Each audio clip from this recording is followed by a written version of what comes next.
இந்த டுடோரியலில் நம்ம பார்க்க போகிறது ஃபோட்டோஷாப்பில் டைப் டூலை பற்றி நம்ம வந்து பார்க்க போகிறோம். டைப் டூல் வந்து நார்மலாக வந்து மற்ற சாஃப்ட்வேர் இப்போ வேர்டு, எக்ஸல், பவர் பாயிண்ட் எல்லாம் பார்த்தீங்கன்னா நீங்கள் அந்த சாஃப்ட்வேரை ஓப்பன் பண்ண உடனே டிஃபால்ட்டாக உங்களுக்கு அந்த கர்சர் வந்துடும். அதாவது டைப் பண்ணுறதுக்கான கர்சர் வந்து அந்த பேஜில் வந்துடும். ஃபோட்டோஷாப்பில் அந்த மாதிரி வராது. நமக்கு எப்போ வந்து டைப் பண்ணணுமோ அப்போ மட்டும் நம்ம அந்த டூலை எடுத்து நம்ம வந்து யூஸ் பண்ணிக்கலாம். அதுக்கு நான் முதல்ல ஒரு பேக்ரவுண்ட் ஒன்று க்ரியேட் பண்ணிக்கிறேன். அதாவது ஒரு இமேஜ் ஒன்று ஓப்பன் பண்ணிக்கிறேன். நியூவில் ஒரு இமேஜ் ஒன்று எடுத்துக்கிறேன். இந்த மாதிரி A4 சைஸில் ஒரு பேக்ரவுண்ட் ஒன்று எடுத்துக்கிறேன்.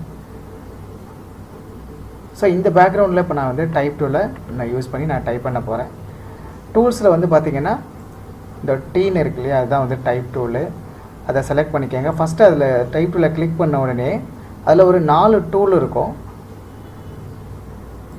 முதல்ல நம்ம ஃபஸ்ட்டு பார்க்க போகிறது வந்து ஹரிசாண்டல் டைப் டூலுங்கிறத நம்ம பார்க்க போகிறோம். ஸோ அந்த ஹரிசாண்டல் டைப் டூலுங்கிறத நான் செலக்ட் பண்ணிக்கிறேன். அதுக்கு ஷார்ட்கட் வந்து T. அந்த டூலை இப்போ நான் செலக்ட் பண்ணிட்டுருக்கிறேன். செலக்ட் பண்ணிவிட்டு இப்போது பேஜில் ஏதாவது ஒரு இடத்துல நான் இப்போது கிளிக் பண்ணுறேன். கிளிக் பண்ணோன்னே இப்போது கர்சர் வந்து வந்துருச்சுங்க. இப்போ நான் வந்து டைப் பண்ண ஆரம்பிக்கிறேன். இந்த மாதிரி ஏதாவது ஒரு வேர்ட், ஃபோட்டோஷாப்னு சொல்லிவிட்டு நான் வந்து டைப் பண்ணுறேன். ஃபாண்ட்டு சைஸ் ரொம்ப பெருசாக இருக்குது. ஸோ நான் என்ன பண்ணுறேன், கொஞ்சம் சின்னது பண்ணிக்கிறேன். மேலேயே வந்து ஃபாண்ட்டு சைஸ் இருக்கும், நீங்கள் அட்ஜஸ்ட் பண்ணிக்கலாம். ஒரு 24ன்னு கொடுக்குறேன். கொஞ்சம் சின்னதாகிடுச்சு. இன்னும் கொஞ்சம் பெருசாக வச்சுக்கிறேன். 48ன்னு கொடுக்குறேன். அப்புறம் பார்த்திங்கன்னா இதோடைய கலர் வந்து எனக்கு ரொம்ப லைட் கலராக இருக்குது. பேக்ரவுண்ட் கலர் வந்து ஒயிட்டாக இருக்குது. டெக்ஸ்ட் கலர் வந்து ஒரு லைட் க்ரீனில் இருக்குது. அது எனக்கு டார்க் கலராக தெரியணும். ஸோ இங்கே மேலே பார்த்திங்கன்னா ஃபாண்ட்டோட கலர் இருக்கும், டெக்ஸ்ட் கலர். அதை போய் கிளிக் பண்ணிங்கன்னா இந்த கலர் பிக்கருங்கிற ஒரு விண்டோ வரும். இதில் வந்து உங்களுக்கு தேவையான கலர் எல்லாத்தையுமே நீங்கள் செலக்ட் பண்ணிக்கலாம். இப்போ நான் டிஃபால்ட்டாக பிளாக் கலரே வச்சிடுறேன். ஓகேன்னு கொடுத்துட்றேன். ஸோ இப்போ நம்ம டெக்ஸ்ட்டை வந்து கண்டினியூ பண்ணலாம். இப்போ இந்த மாதிரி ஏதாவது ஒரு வேர்டு வந்து நான் வந்து டைப் பண்ணியிருக்கேன்.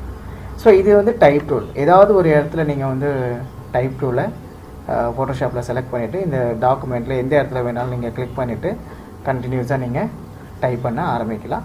அப்படி இல்லைன்னா இதே டைப் டூலில் திரும்ப நான் என்ன பண்ணுறேன், அதே டைப் டூலை செலக்ட் பண்ணிவிட்டு இப்போ நான் வேறொரு மெத்தடில் வந்து நான் வேறொரு முறையில் நான் வந்து ஃபோட்டோஷாப்பில் நான் வந்து டைப் டூலை யூஸ் பண்ணி நான் வந்து டைப் பண்ணலாம். அது எப்படின்னா, முதல்ல நம்ம க்ரியேட் பண்ணியிருக்கிறது ஏதாவது ஒரு இடத்துல அதாவது இந்த இடத்துல கிளிக் பண்ணிவிட்டு நான் அப்படியே உடனே டைப் பண்ண ஆரம்பிச்சிட்டேன்.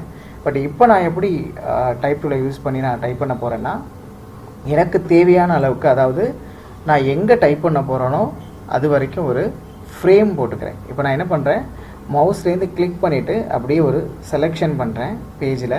அதாவது நான் இது வரைக்கும் தான் நான் டைப் பண்ண போகிறேன், அப்படி இல்லைன்னா நான் இது வரைக்கும் பண்ண போகிறேன். எது வரைக்கும் நம்ம பண்ண போகிறோமோ அது வரைக்கும் நான் என்ன பண்ணிக்கிறேன், ஒரு ஃப்ரேம் ஒன்று போட்டுக்கிறேன். எப்படி போட்டாச்சு. இப்போ போட்டோன்னு பார்த்தீங்கன்னா ஒரு பாக்ஸ் மாதிரி வந்துருச்சு. அந்த பாக்ஸ்க்குள்ளே கர்சர் வந்துருச்சு. இப்போது நான் என்ன பண்ண போகிறேன், அந்த பாக்ஸ்க்குள்ளே நான் வந்து டைப் பண்ண போகிறேன். இப்போ நம்ம டைப் பண்ணோன்னா நம்ம எது வரைக்கும் ஃப்ரேம் போட்டிருக்கோமோ அது வரைக்கும் தான் அந்த டெக்ஸ்ட்டை வந்து நம்மளால் வந்து டைப் பண்ண முடியும். அதை தாண்டி வெளியில் வந்து போகாது. இப்போ நான் வந்து டைப் பண்ணுறேன். Photoshop image editing software. So இப்போ பார்த்தீங்கன்னா அதை தாண்டி நம்ம எது வரைக்கும் ஃப்ரேம் போட்டிருக்கோமோ அது வரைக்கும் தான் அந்த டெக்ஸ்ட் வந்து டைப் ஆகுது. அதை தாண்டி வந்து நமக்கு டெக்ஸ்ட் வந்து போக மாட்டேங்குது. ஸோ இந்த மாதிரி நம்ம வந்து டைப் டூல் வந்து ஃபோட்டோஷாப்பில் 2 மெத்தடில் நீங்கள் வந்து யூஸ் பண்ணலாம். மீண்டும் அடுத்த டுடோரியலில் நான் உங்களை சந்திக்கிறேன். பாய்.